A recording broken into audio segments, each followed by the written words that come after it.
6वी गणित भाग 2 मधली भौमितिक रचनेवरती प्रश्न कोणत्या प्रकारचे बोर्डाला येऊ शकतात ते आज आपण या ठिकाणी बघणार आहे। नमस्कार, मी संध्या स्वागत करते तुमच्या आवड गणिताची या चॅनल मध्ये। आजच्या व्हिडिओमध्ये आपण भौमितिक रचनेवर आधारित महत्त्वाचे प्रश्न जे की बोर्ड परीक्षेला विचारले गेलेले आहेत ते आज सोडवणार आहे। त्यामुळे व्हिडिओ शेवटपर्यंत बघा। व्हिडिओ आवडला तर व्हिडिओला लाईक, शेअर आणि कमेंट करायला विसरू नका।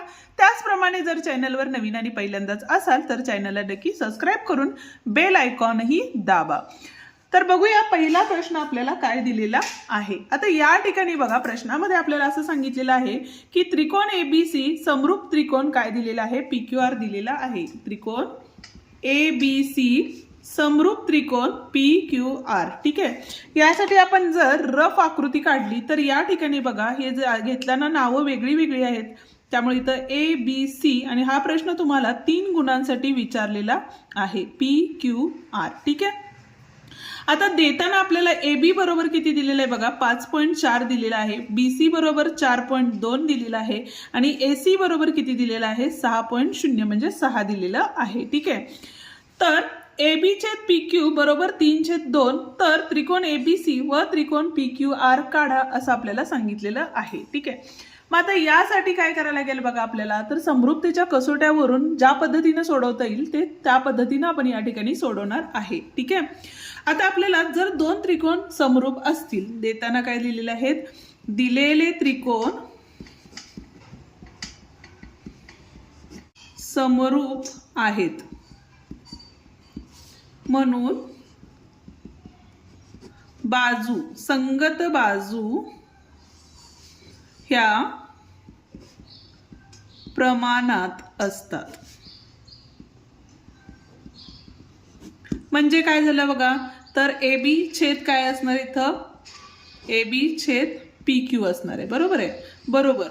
BC छेद QR ही एक लिहिण्याची पद्धत आहे, ठीक आहे।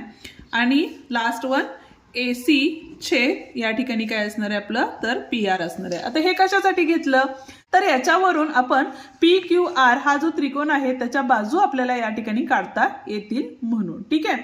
पण आपल्याला इथं देताना काय दिलेलं आहे बघा, पण AB छेद PQ बरोबर 3/2 दिलेलं आहे, बरोबर आहे। म्हणून आता AB हे 1 घ्या आणि इथं 2 घ्या, ठीक आहे। AB ची लांबी आपल्याला किती दिलेली आहे बघा, तर 5.4 दिलेली आहे, ठीक आहे। म्हणून इथं आपण काय करूया, AB च्या ऐवजी 5.4 भागिले PQ माहिती आहे का आपल्याला, नाही माहिती, बरोबर। BC किती आहे बघा, इथं 4.2 भागिले QR आपल्याला माहिती नाही, बरोबर। AC किती आहे, तर 6 आहे, बरोबर आहे, भागिले PR माहिती आहे का आपल्याला, माहित नाही, बरोबर। AB चे PQ म्हणजे आता हे सगळे गुणोत्तर प्रमाणात, त्यामुळे इथलं गुणोत्तर काय असणार आहे या ठिकाणी, 3/2 असणार आहे, ठीक आहे। इथं कारण लिहिला तरी चालेल, 1 व 2 वरून, ठीक आहे। आता आपल्याला काय करायचे आहेत बघा, PQ, QR आणि PR च्या लांबी काढायच्या आहेत, म्हणून आपण काय घेतलं, हे गुणोत्तर आणि हे गुणोत्तर घेतलं, म्हणजे इथं बघा 5.4 भागिले PQ बरोबर 3/2 केलं, ठीक आहे। म्हणून आता इथं तिरकस गुणाकार केला तर हे 2 इथं गुणाकारात येतील आणि 3 भागाकारात जातील आणि हे PQ या ठिकाणी जाईल, म्हणजेच आपण असं लिहू शकतो, PQ बरोबर 5.4 गुणिले 2 भागिले 3, ठीक आहे। 3 नी भाग घालवला, 3 एके 3, 2 राहिले, 3 8 24 म्हणजे इथं आले 1.8, म्हणून PQ बरोबर 18 दोन्ही किती झाले आपले, 36 झाले, म्हणजे या ठिकाणी किती आलेले, 3.6 आलेलं आहे। PQ बरोबर किती आलं, 3.6 आलं, ठीक आहे। त्याच पद्धतीनं QR चे काढायचे आहे, म्हणजे इथं काय घेतले बघा, 4.2 भागिले QR बरोबर 3/2 घेतले, ठीक आहे। परत एकदा तिरकस गुणाकार केला तर QR बरोबर 4.2 गुणिले 2 हे गुणाकारात गेले आणि 3 भागाकारात गेलेले आहे, म्हणून 3 एके 3, 1 राहिले, 3 चौक 12 म्हणजे 1.4 झाले। 14 दोन्ही किती होतात, 28, एक संख्येनंतर दशांश चिन्ह आहे, त्यामुळे इथं आलं आपलं दशांश चिन्ह। आता पुढं काय असणार आहे बघा, इथं आपलं तर PR काढायचं आहे, म्हणजे 6 छेद PR बरोबर 3/2 आहे। तिरकस गुणाकार केला तर PR बरोबर 6 गुणिले 2 भागिले 3 आले, म्हणून PR बरोबर काय आले बघा, 3 एके 3, 3 दोन्ही 6, 2 दोन्ही 4 आले, म्हणजे हे आपल्याला काय झालेलं आहे, PQR त्रिकोणाच्या बाजू मिळालेल्या आहेत. आणि आता आपल्याला काय करायचं आहे, दिलेले जे आता ABC आहे त्याची बाजू माहिती आहेत आपल्याला, त्याच्यावरून ABC त्रिकोण काढून घेणार आहे आणि त्याच्यानंतर PQRच्या बाजू आपण आत्ताच काढून घेतलेल्या आहेत, त्याच्यावरून आपण काय करणार आहे, तर तो दुसरा त्रिकोण या ठिकाणी काढून घेणार आहे. आता आपण त्रिकोण काढून घेऊयात. आता या ठिकाणी बघा BCची बाजू खालच्या साईडला आहे. BC किती दिलेला आहे आपल्याला, 4.2 दिलेला आहे. त्यामुळे या ठिकाणी बघा पहिल्यांदा आपण काय केलं, 4.2 ची बाजू या ठिकाणी काढून घेतलेली आहे. ठीक आहे, नावं देत गेला किंवा लिहिला तरीही चालेल. इथे कितीची बाजू होती आपली, तर 4.2 ची. ठीक आहे, त्याच्यानंतर ABचं जे अंतर होतं ते किती होतं बघा, तर 5.4चं होतं. त्याच्यामुळे आपल्याला 5.4 या ठिकाणी घ्यायचं आहे. ओके,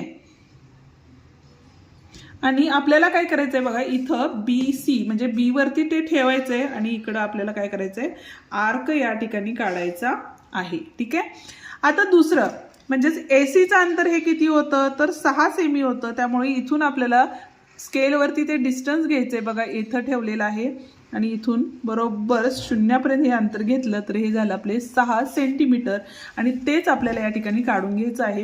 म्हणून या ठिकाणी आपण ठेवलं तर हे अंतर या ठिकाणी येणार आहे. थोडीशी आकृती खाली घ्यायला हवी होती आपण, ती वरती गेलेली आहे. आता हे जे होतं ते किती होतं आपलं, तर 5.4चं होतं. ते या ठिकाणी आपण काय केलं बघा, हे IAS लाईन या ठिकाणी वाढवली तर ती 6 सेंटीमीटरच्या ह्याच्यामध्ये जाते आणि ते जे 2 पॉईंट जिथं जोडले जातात तिथं आपल्याला ही काय करायची, लाईन ड्रॉ करून घ्यायची आहे. ठीक आहे, आणि इथं आपल्याला A हे नाव द्यायचं आहे. इथलं अंतर होतं आपलं 5.4 आणि इथं होतं आपलं 6.0. ठीक आहे, त्याच पद्धतीनं PQR काढून घ्यायचं आहे. QRचं अंतर किती होतं बघा आपलं, तर QR पहिल्यांदा काढून घेतला तर QR किती होता आपला, इथंच दिलेलं आहे बघा 2.8. म्हणून या ठिकाणी आपण काय करू, 2.8चं अंतर पहिल्यांदा काढून घेऊया. 2.8 म्हणजेच इथं बघा 6, 7 आणि 8 या ठिकाणी येतं आणि हे आहे आपला QR जो की 2.8 होता. तिथून आपल्याला PQ म्हणजेच किती आहे, 3.6 आहे. म्हणून 3.6 आपण काय करणार आहे, घेणार आहे. इथं बघा 3.6 इथं आलेलं आहे. इथून हे अंतर यापर्यंत घेण्याचं आहे. ठीक आहे, त्याच्यामुळे इथं जे अंतर ठेवलं आणि हे 3.6चा एक चाप या ठिकाणी काढून घेतलेला आहे. चाप थोडासा मोठा झाला तरीही चालेल. PRचं किती होतं, 4 होतं. म्हणून परत एकदा 4 हे अंतर या ठिकाणी स्केलवरती आपण घेणार आहे. आणि हा जो दुसरा चाप आहे तो दुसरा चाप या ठिकाणी काढणार आहे आणि ते जे बिंदू जोडले गेलेले आहेत ते आपण या ठिकाणी काय करणार आहे, जोडून घेणार आहे. आकृती काढताना खाडाखोड करायची नाहीये. साफ दिसले पाहिजेत तुम्हाला आणि स्वच्छ आकृती दिसली पाहिजे. इथं आपले 3.6 आणि इथं आले 4. ठीक आहे, हा होता आपला पहिला प्रश्न जो की 3 गुणांसाठी आपल्याला या ठिकाणी विचारलेला होता. ठीक आहे, जाऊया आता पुढच्या प्रश्नाकडे. पण त्याआधी अजूनही व्हिडिओला लाईक केलं नसेल तर व्हिडिओला लाईक करा आणि तुमच्या मित्रांनाही आपले हे व्हिडिओ नक्की शेअर करा. आता प्रश्न क्रमांक 3 या ठिकाणी काय सांगितलेलं आहे बघा, 4.1 सेमी त्रिज्या घेऊन एक वर्तुळ काढा. वर्तुळ केंद्रापासून 7.3 सेमी अंतरावरील बिंदूमधून स्पर्शिका काढा असं आपल्याला सांगितलेलं आहे. ठीक आहे, आकृती म्हणजेच जर रफ आकृती काढली तर या ठिकाणी बघा 4.1 सेमीचा हा काय असणार आहे, आपला वर्तुळ असणार आहे. ठीक आहे, आणि वर्तुळापासून आपल्याला 7.3 सेमीचं काय करायचं, अंतर बाहेर घ्यायचं आहे वर्तुळाच्या आणि तिथून आपल्याला काय करायचे, 2 स्पर्शिका काढायच्या आहेत. या पद्धतीने आपली आकृती येणार आहे. मग त्यासाठी आपल्याला काय करायला लागेल बघा, तर 4.1 सेमीचा जो वर्तुळ आहे तो पहिल्यांदा आपल्याला या ठिकाणी काढून घ्यावा लागेल. आता आपल्याला काय करायचं बघा, 4.1 सेमीचा वर्तुळ या ठिकाणी पहिल्यांदा काढून घ्यायचा आहे. ठीक आहे, 4.1 म्हणजेच बघा पहिल्यांदा अंतर घेऊया व्यवस्थित.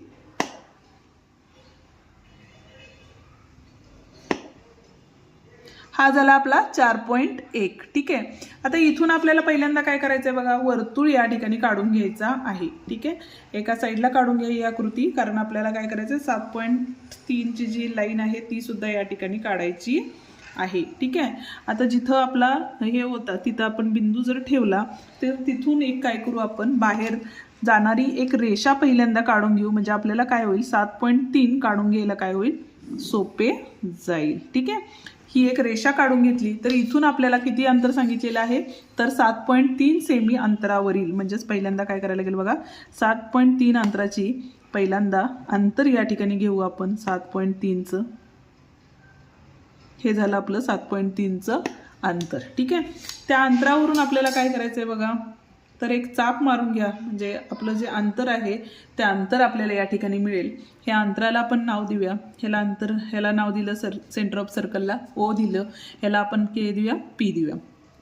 आता पहिल्यांदा आपल्याला काय करायचं आहे तर आपल्याला पहिल्यांदा ह्या दोघांचा मध्यबिंदू शोधायचा आहे. ठीक आहे, म्हणजेच आपल्याला काय करायला लागेल तर लंब दुभाजक या रेषेचा काढून घ्यावा लागणार आहे. ठीक आहे, कसा काढणार आहे बघा, तर निम्म्यापेक्षा जास्त अंतर या ठिकाणी आपल्याला घ्यायचं आहे. हा प्रश्न तुम्हाला 4 गुणांसाठी विचारलेला आहे. ठीक आहे, त्याच्यानंतर काय करणार आहे आपण, इकडून एक चाप मारणार आहे आणि या बाजूला एक चाप या ठिकाणी आपण मारणार आहे. ठीक आहे, आता ते जे 2 चाप आलेले आहेत त्या चापातून जाणारी जी रेषा आहे ती जी काढली तर ती आपली काय असणार आहे तर मध्यबिंदू आपल्याला त्या ठिकाणी मिळणार आहे. आता अत्यंत सोपं आहे या ठिकाणी, तर आपल्याला काय करायचं आहे बघा, त्या मध्यबिंदूपासून तर वर्तुळाच्या केंद्रबिंदूपर्यंतचं अंतर आपल्याला त्या ठिकाणी काय करायचं आहे घ्यायचं आहे. आणि त्याच्यानंतर हे बघा इथून इथपर्यंत अंतर घेतलेलं आहे आणि तिथून आपल्याला हा दुसरा वर्तुळ जो जाणार आहे तो वर्तुळाचा अर्धवर्तुळ या ठिकाणी काढून घ्यायचा आहे. म्हणजे तुम्हाला काय मिळतील, स्पर्शिका आपल्याला त्या ठिकाणी काढता येतील. आता स्पर्शिका कशा काढणार आहे बघा, तो चाप आणि वर्तुळ ज्या ठिकाणी मिळले आहेत तिथून आपल्याला जो 7.3 मीटरचं जे अंतर घेतलं होतं सेंटीमीटरचं, त्या अंतरातून आपल्याला काय करायचं आहे बघा, तर इथून आपल्याला असं ही स्पर्शिका काढून घ्यायची आहे. गेली का त्या वर्तुळाच्या ह्याच्यातून स्पर्श करून गेलेली आहे. त्याच पद्धतीने या ठिकाणी दुसरी आपल्याला स्पर्शिका काढायची आहे, ती सुद्धा या पद्धतीनंच काढायची आहे. ठीक आहे, अजिबात पेपर इकडं तिकडं हलवायचा नाही. ठीक आहे, ही झाली आपली 2 स्पर्श रेषा. इथं नाव देऊया आपण M, इथं A आणि इथं B. ठीक आहे, ही होती आपली 4 गुणांची आकृती. ठीक आहे, आता बघा दुसऱ्या प्रश्नपत्रिकेमध्ये 4 मार्कांसाठी तशाच पद्धतीचा वेगळा प्रश्न विचारलेला आहे. प्रश्न काय दिलेला आहे बघा, पहिला जो प्रश्न आपण सोडवला त्या पद्धतीचा आहे, पण हा वेगळा प्रश्न आहे. त्यामध्ये वेगळे 2 त्रिकोण होते, या ठिकाणी एकाच त्रिकोणामध्ये 2 त्रिकोण आपल्याला काढायचे आहेत. आता या ठिकाणी बघा AMT हा एक त्रिकोण आहे. जर समजा आपण असं जर आकृती काढली तर या ठिकाणी बघा AMT घेतला तर इथं बघा आपल्याला AMT मध्ये MA बरोबर 6 पॉईंट दिलेला आहे. म्हणजे हा किती दिलेला आहे 6.3 ची रेषा दिलेली आहे. त्या पद्धतीने MAT हा किती दिलेला आहे 120 अंशाचा कोन दिलेला आहे आणि AT आपल्याला 4.9 दिलेला आहे. ठीक आहे, आणि आता हे जे गुणोत्तर आहे आपले MA छेद HA ते किती आहे बघा, खालचं गुणोत्तर 5 आहे. म्हणजे नवीन होणारा जो त्रिकोण आहे H आणि E वाला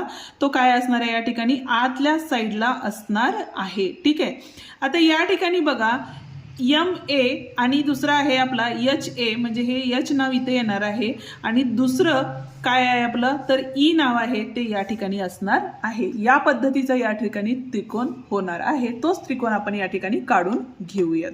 आता कसा काढायचा त्रिकोण ते बघूया. आता पहिल्यांदा काय करायला लागेल, AM जे 6.3 आहे ते आपल्याला पहिल्यांदा या ठिकाणी काढून घ्यावी लागेल. ठीक आहे, आकृती थोडी सेंटरला घेऊया. इथं बघा 6.3 ची आपण काय केली रेषा काढून घेतलेली आहे. ठीक आहे, आता या रेषेला पहिल्यांदा नावं दिली तर इथं A, इथं M आहे. आता A पासून किती मापाचा कोन आहे तर 120 अंशाचा कोन आहे. तो कोन पहिल्यांदा या ठिकाणी काढून घ्यावा लागेल. तर हा कोन काय येणार आहे इथे येणार आहे, कारण रेषा या साईडला असल्यामुळे या ठिकाणी काय होईल बघा आपला, तर इकडून खालच्या रेषा आपण मोजल्या तर 120 या ठिकाणी येतो. ही बघा ही रेषा अशा पद्धतीने आपण पहिल्यांदा काढून घेतलेली आहे. ठीक आहे, रेषा काढल्यानंतर तिथलं अंतर जे आहे ते कितीच आहे 4.9च आहे. म्हणून ते अंतर पहिल्यांदा काय केलं आपण मोजून घेतलेलं आहे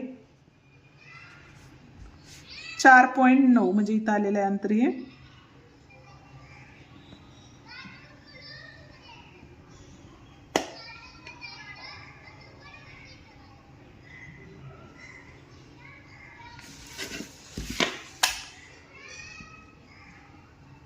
या ठिकाणी ते अंतर आपण काढलेलं आहे. ठीक आहे, ते अंतर जर जोडून घेतलं तर आपल्याला त्रिकोण मिळेल. या ठिकाणी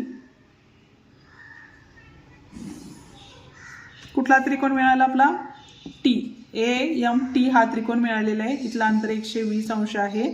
इथला आपलं 6.3 आहे. ठीक आहे.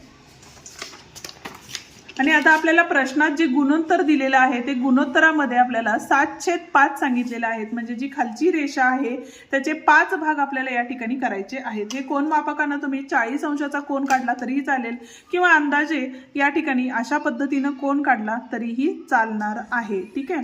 आणि आपल्याला काय करायचंय बघा, एक समान अंतर घ्यायचं आहे आणि त्या समान अंतराने आपल्याला त्याचे 7 भाग करायचे आहेत. ठीक आहे. या ठिकाणी बघा, हा पहिला, दुसरा, तिसरा, चौथा, पाचवा, सहावा आणि हा 7वा झालेला आहे. ठीक आहे. लाईन थोडीशी लहान झालेली आहे त्यामुळे ती लाईन आपण काय करूया, पहिल्यांदा वाढवून घेऊया या ठिकाणी. आता या ठिकाणी बघा, ही लाईन जर आपण अशी या पद्धतीनं वाढवली, याला जर नावं दिली तर A1, A2, A3, A4, A5, A6 आणि A7. आता वरचं जे गुणोत्तर होतं ते काय होतं, आपलं 7/5 होतं. म्हणून पहिल्यांदा आपण काय करणार आहे बघा, हे 7 आणि इथलं जे यम बिंदू आहे तो या ठिकाणी पहिल्यांदा जोडून घेणार आहे. ठीक आहे. आता 7/5 होतं म्हणजे 5 पासून आपल्याला हा बिंदू या ठिकाणी जोडायचा आहे. मग त्यासाठी काय करायला लागेल, इथला जो तो कोन किती अंशाचा आहे हे काढायचं असेल तर आपल्याला बघा एक ट्रिक आहे. त्या इथं आपल्याला काय करायला लागेल, इथं आहे कोन चाप मारलेला आहे, इथून तेच आपण 5व्यावर ठेवणार आहे. इथून एक असा चाप मारणार आहे. त्याच्यानंतर ह्याचं अंतर, याच्यापर्यंतचं कोणाचं अंतर किती आहे हे आपल्याला पहिल्यांदा काढून घ्यायचं आहे. म्हणजे इथं बघा, हा चाप या ठिकाणी असा मारायचा आहे. तोच चाप आपल्याला उचलायचा आहे आणि या ठिकाणी इथं जी लाईन आपण वरती मगाशी चाप मारला होता त्याच्यावरती मारायचं आहे.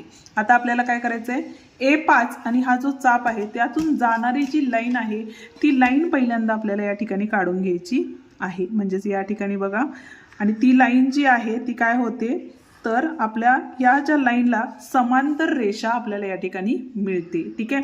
म्हणजेच आपल्याला हा इथला H बिंदू आपल्याला मिळालेला आहे. ठीक आहे. ई बिंदू काढताना जे सेम आपण या ठिकाणी केलेलं आहे इथं, तेच आपल्याला या ठिकाणी सुद्धा करायचं आहे. म्हणजेच काय करणार आहे, आपण पहिल्यांदा यम बिंदूवरती आपण काय करणार आहे, ठेवणार आहे. तिथून बघा थोडंसं मोठं घ्या किंवा छोटं घेतलं तरी चालेल, पण छोटं घेतलं तर ते काढायला अवघड जाईल म्हणून या ठिकाणी हे अंतर घेतलं. ठीक आहे. तेच आपण काय करणार आहे, H वर ठेवणार आहे आणि ते या ठिकाणी काढणार आहे. तिथून बघा, इथून इथला चाप किती आहे म्हणजे कोण काढायचं आहे आपल्याला, तो चाप आपल्याला उचलायचा आहे, या ठिकाणी सुद्धा मारायचा आहे. आणि H मधून जाणारी जी रेषा आहे तिसऱ्या रेषेला काय असणार आहे, समांतर असणार आहे. ठीक आहे.